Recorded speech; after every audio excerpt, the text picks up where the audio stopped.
Kiselalger er mikroskopiske organismer, der lever i vand.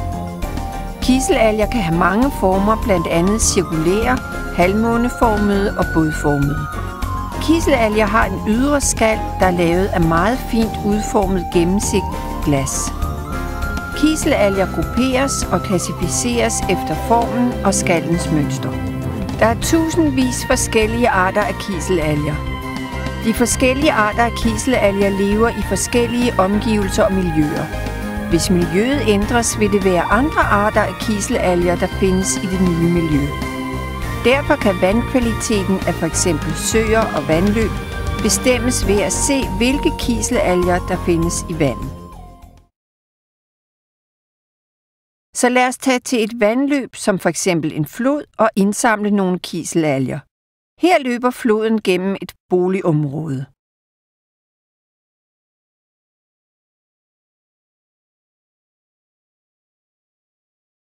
Først finder vi en stor flad sten fra bunden.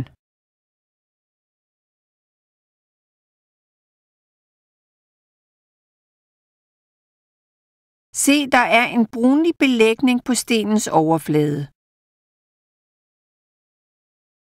Her er der helt sikkert en masse kiselalger. Læg stenen i en plastikbakke, så vil vi prøve at skrubbe stenens overflade med en tandbørste og skrabe noget af den brunlige belægning af. Indimellem hælder vi vand på stenen med en pipette. For at samle kiselalger skrubber vi kun den side af stenen, der vendte mod vandet.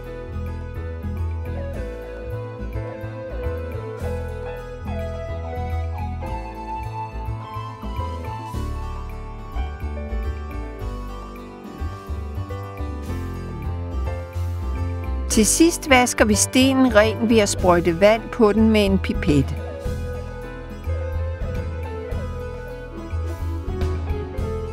Kiselalgerne er i det brune vand i bunden af plastikbakken.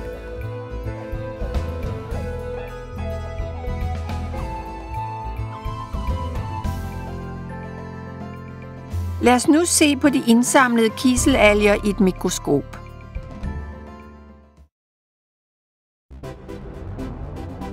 Det er levende kiselalger. Nogle kiselalger kan bevæge sig, andre kan ikke. Kiselalger bevæger sig på en anden måde end alle andre mikroorganismer. Kiselalgerne producerer muskusstave i cellerne, og stavene skubbes ud gennem en revne i skallen, der er uden om cellen. Muskusstavene gør kiselalgerne i stand til at bevæge sig på overfladen af sten og sand.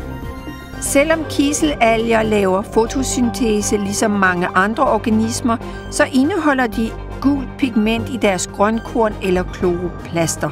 Det er grunden til, at de ikke er grønne. Kiselalger laver meget fotosyntese, og faktisk bidrager kiselalger med ca. 20-25% af jordens samlede fotosyntese. Opsamlende tanker.